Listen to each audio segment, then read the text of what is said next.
Yo, this is Top Flight, and we are going down the rabbit hole of music we know nothing about. And when you Just so see we the can. black and white on these old videos, you just think, is this really a really old video? You know what I mean? Let me actually look to see when this is actually made.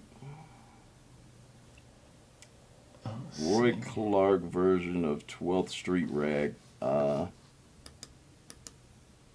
It's an interpretation of, I don't know when his version I think is 1961, but the original song came out in 1914. Oh, wow. So this is like a old school, but it says it functions as an upbeat showcase of Clark's technical prowess, blending country picking with elements of jazz, and remains famous for its incredible shredding speed long before the term existed. Hmm.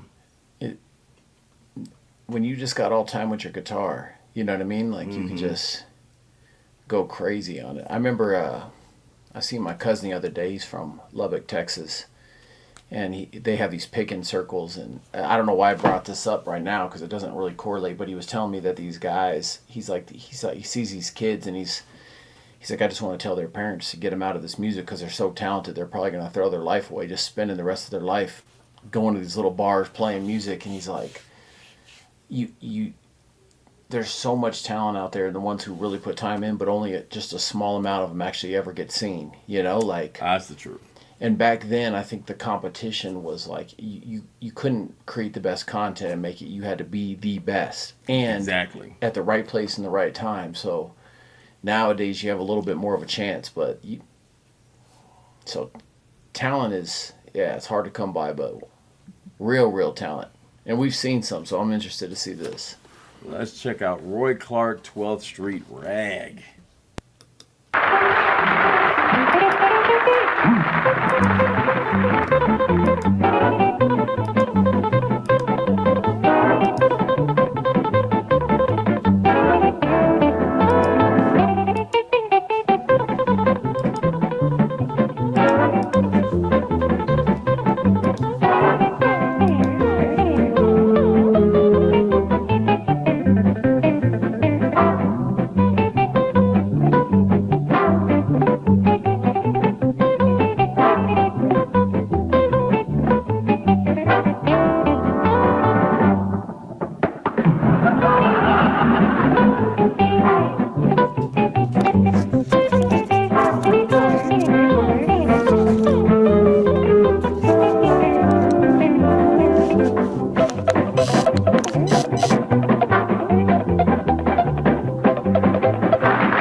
Wow, that makes sense now why it's like the first shredding video because he was going to work on there. But one thing I wanted to take notice was back in the day when because I seen this with I think I seen a Sammy Davis Jr. Footage.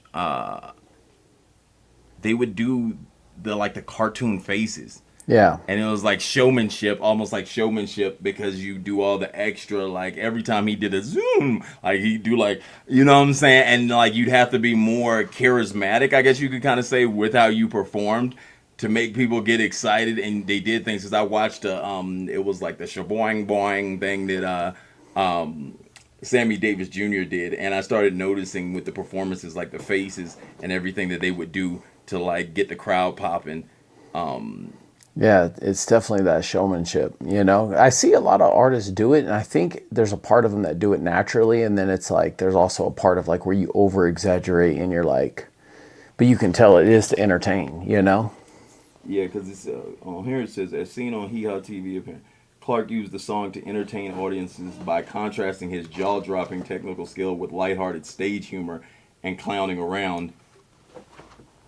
The song popularized younger generation decades later for stylistic similarities to the background music frequently used in the animated series SpongeBob. Oh wow, that might be that little zoom. That might be that noise. It's crazy because I've actually heard, I think, that sound, the little room. It's been a while since I heard SpongeBob. My kids are grown now. Well, SpongeBob, when SpongeBob first came out, it was like super popping back. You know I what never I'm watched saying? that one for some reason. That wasn't one that I've seen it. Like it's been on, but I don't think that was ever one that was in my rotation. Yeah, SpongeBob is one of them popping because a lot of people dress up. But either way, that's dope because he was doing a little pick thing like how people play the regular guitars, and then he also was, as they say, shredding. I'm wondering what the original sounds like, the one in 1914. Because I'm guessing it's just a musical piece. So I'm wondering if he added the guitar like that, was it like just a picking piece, like almost like a picking piece before? Because he's in 62, but the song starts way before. He sings also, right? I actually don't know. Let's see, Roy Clark. Yeah, he is a singer. So now we got to go check out possibly some Roy Clark. Because he's known, I guess he's known as the super picker, like to play that little when they play like that. So that's that's dope that he mixed it with that. So now I got to hear the first version because I want to hear without, like, if you didn't do that and he brought that to it, like with the shredding, with the electric guitar. I wonder what the original would sound like. But yeah, we definitely got to check more of this and see where that starts at because that's a dope little vibe. Well, let's dive in. Like, subscribe, comment. Shout out to the members.